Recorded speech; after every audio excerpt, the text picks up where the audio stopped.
I have been on a Dungeons & Dragons history kick as of late, covering things such as Vecna's origins, how the Rod of Seven Parts came to be, and most recently the beginnings of that ever-fun wish spell. GameMasters here, and did you know that back in the very first version of D&D, there were rules to play as monsters? Well, guidelines more like. Yeah, way before Mordenkainen Presents Monsters of the Multiverse came out, that gave us stats and tips on how to run around as various monsters and creatures.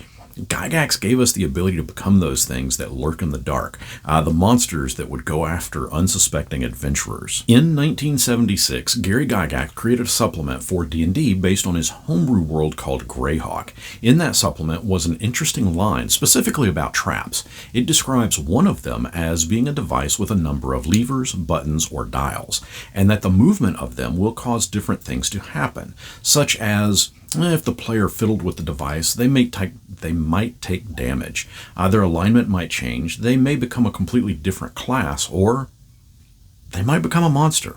Except, how could a player become a monster if there was nothing in the rules on how to play as one? We're going to jump a few years back to 1973 and check out a small little paragraph in the first of 3 books that we got with the famed white box set, Men and Magic. In this book, it describes the classes that you could be: fighting man, magic user, or cleric. And yeah, there were only 3 to pick from back then. But then it lists the races that a player could be: dwarves, elves, and halflings, which in the original version they were actually called hobbits. But due to a small issue brought up by the Tolkien estate, Gygax had to rename them to halflings in later prints of the book.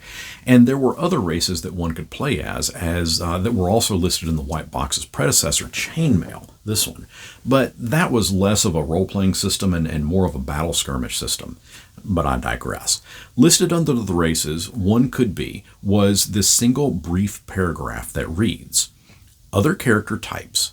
There is no reason that players cannot be allowed to play as virtually anything, provided they begin relatively weak and work up to the top. Id est, a player wishing to be a dragon would have to begin as, let us say, a young one, and progress upwards in the usual manner, steps being predetermined by the campaign referee." Now, sadly, it does not go into detail as to abilities or even how to progress should one specifically choose to play as, for example, a dragon. We can only assume that we followed the progression chart found a little later in the book, or at least reference the various sections in the Monsters and Treasures book, in this instance as it would pertain to dragons. Such elements as the type of dragons, their breath weapon, hit dice, and maturity. But do keep in mind that these specific stats are presented in the event that a group of players actually encounters such a beast in the thick of combat. Still, with a touch of tweaking, the dungeon master, or referee as these books call him, could have easily come up with something should a player want to play as a monster. By the time Advanced Dungeons & Dragons came out, Gary had somewhat of a shift in that view, and he was not shy about addressing it. Listed on page 21, we get a fairly lengthy, I don't want to call it scolding, but it's a lengthy explanation as to why he doesn't recommend playing as a monster. And this is fairly lengthy, so I'll sum it up. It starts off citing that while a player may put forth compelling reasons to play as a monster, that some players are drawn to the allure of embodying monstrous characters like demons, devils, dragons, or powerful undead beings. Gygax states that he feels their desire often stems from seeking superiority over others in the campaign, perceiving these monstrous personas as dominant figures amidst the predominantly human-centric game. However, the game heavily favors mankind, with high-level human characters like clerics, fighters, and magic users posing the greatest threat, that it is actually the human types that are the real monsters. While formidable creatures from other planes exist, well-equipped human adventurers can still challenge them. The game's emphasis on humankind is not arbitrary. It provides a logical foundation for game design, campaign creation, and player engagement, aligning with the player's desire to identify with relatable characters.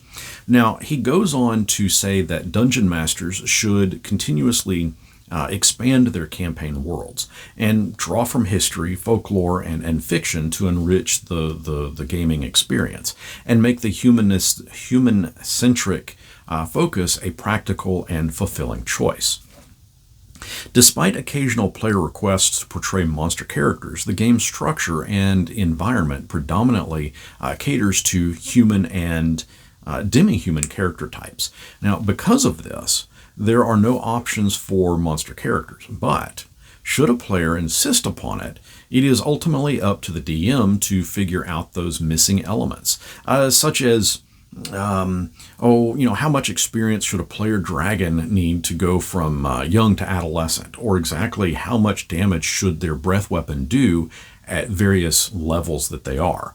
He does, however, go on to say that while he himself does not encourage the player or players to play as monsters, that this Dungeons & Dragons is ultimately your game and your world, so it is ultimately up to you to decide if allowing that to happen is best for you and your table. Once Advanced Dungeons & Dragons 2nd edition came out, however, Gygax hesitantly stated that players playing as monsters could be a possibility.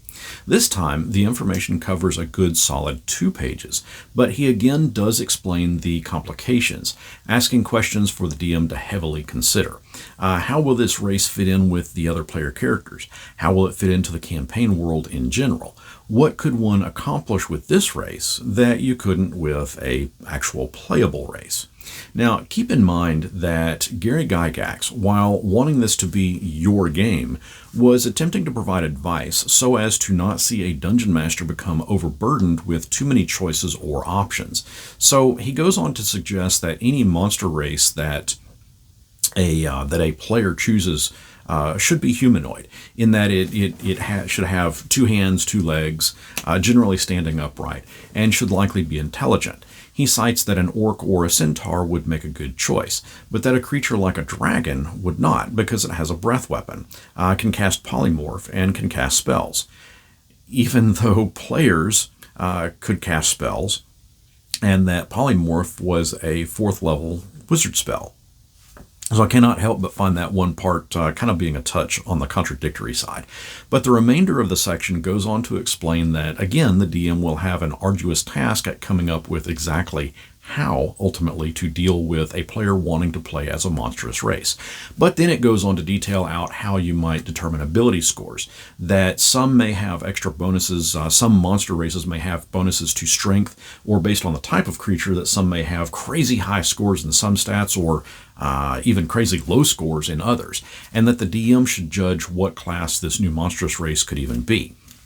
Also, too, was the challenge of alignment. But before we jump into that challenge, I first want to thank these monstrous supporters, as their contributions to the channel have been, monstrous, and it's allowed me to not have to take on sponsored ads for this video. If you'd like to contribute to the channel by becoming a Patreon or YouTube member, I'll leave a link down in the description. And of course, I will add your name to this ever-growing list. Now, alignment has been a hot topic as of late. Can an orc be of good alignment, for example? Well, even here it states, alignment, the Monstrous Compendium lists alignments for most races. If an absolute alignment is listed, the player character has that alignment. If only alignment tendencies are given, the player can choose any alignment. But I will point out that we sometimes bent this recommendation, as the 2nd edition orc, while listed as being lawful evil in the Monstrous Compendium, that it also states that alignment shows the behavior, the general behavior of the average monster of that type, and that while uncommon, exceptions may be encountered. Now, the rest of this section goes on to talk about the challenges of level advancement, armor, movement, and while it suggests referencing the Monstrous Compendium or most information, it does specifically cite that one should ignore the number of attacks for that playable monster as displayed in the compendium, but instead that the number of attacks should be the same amount that the class and level that player is playing as would normally have. Lastly, it tasks the DM to consider NPC reactions. Consider that some NPCs, even to the point of bigotry and hatred, may view a monstrous character in that way, that these reactions will make life more difficult for that player, but they are the price the player pays for his unusual choice. And I'm going to go off on a tiny tangent here. I'm not going to go so far as to cite racist, nor do I want the comments flooded with that down in the comment section, but I will say this. In all of my years of running a table, of being a dungeon master, this was never an element that came up. Having a player pay the price for his unusual choice, even back in the late 80s and early 90s when I started out DMing, we didn't see that someone's skin color was a choice. Likewise, when a player wanted to play as a monster race, it was never really brought up that NPCs would act the way people do in the real world, in our world. We played Dungeons & Dragons to escape from the bullshit called reality. This was not a woke point of view. Fuck, I was an outcast of society playing a game with other outcasts. We had few friends, and if someone came along that had a different skin color or a different accent than us, and they wanted to play, we welcomed them in. Anyway, sorry for that small tangent. Moving to 3rd edition, Dungeons & Dragons, and guess what? Monstrous races were in there too. Again, while much is left up to the DM to determine, here information is spread across roughly 3 pages. While it gives slight warnings, such as to keep in mind that monstrous characters that have flying might throw a wrench into certain situations, it does go on to provide some fairly solid information to help the DM out, such as a table comparing monsters as races to a level equivalent. And note how it has tieflings and half-dragons listed, as those would later become full-on playable in later editions. 3rd edition goes on to say that choosing a humanoid-type monster is best, as we can simply identify better with something that walks upright. It might be, for example, a touch on the difficult side to play as a gelatinous cube in a party of characters picked out of the player's handbook. Alignment is also brought up as a potential issue in this edition as well, but they also provide a possible workaround, such as it being possible for the monstrous characters that perhaps that character was raised by a non-evil race, or that they were saved from death by good aligned creatures, or that they are individually repentant. Hopping into 4th edition, and there is actually very little in terms of an official way or statement on playing as a monster character. However, in the Dungeon Master's Guide, towards the back of the book, is a small section called Class Templates. And while it does not specify that you can play as a monster character, this section describes to the DM on how to add classes to existing monsters, and by extension, it really was not terribly difficult to adapt this template to a playable monster for a player. 4th edition was pretty light on that subject, but in 5th edition, at least in the beginning, to play as a monster character, things had to get a little tricky, and we had to get a touch creative. Towards the end of the DM's guide was a section on creating a monster, and listed here was pretty much everything you may need to create a playable monster for a player. While this section was full of prompts for the DM to create a monster that didn't already exist, it went through many of the same steps that a player would go through in creating their character. And again, while this section specifically catered to the DM in creating unique monsters for their campaign world, we used portions of it to craft up playable monsters for the players, as there was really nothing official in 5th edition to reference, at least not until the book Mordenkainen Presents Monsters of the Multiverse came out. Dubbed now as fantastical races, it gave us just over 30 race options for playable characters. While some were presented in other books within 5th edition, it was in this book that full-on details were provided and gave us the Aarakocra, Aasimar, Bugbear, Centaur, Changeling, Deep Gnome, Duergar, Eladrin, Fairy, Furbold, 4 types of Genocide, the Githyanki and the Githrazi, Githzeri, Goblins, Goliaths, Harrigan, Hobgoblins, Kinku, Kobold, Lizardfolk, Minotaur, Orcs, Satyrs, Sea Elves, Shaderkai, Shifter, Tabaxi, Trottles, Tritons, and Yuan-Ti to choose from. That was a mouthful.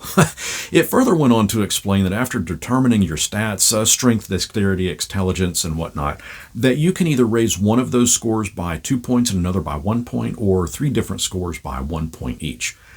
I had a lot of fun researching this and going back to the beginning to see exactly when monsters were first mentioned as being a playable option, and regardless of Gary Gygax's caution, they've been a part of the game since the beginning. You can choose to have one in a party of otherwise traditional character types, or the players can go all out and create an entire group of monstrous, fantastical races, and see what all adventures they find themselves in. But regardless, the allure to play as a powerful monster has always been there, albeit to make one has required both the DM and the player to get creative at times. Now, a couple of questions for you. Have you ever played as a monster character, or had one in the party that you were in? How exactly did that play out? Considering the challenges that can pop up, what creative approaches would you, either as a dungeon master or as a player, take to seamlessly integrate a monster or fantastical race into a D&D campaign? Let me know down in the comments, and until next our paths cross, may you be a monster.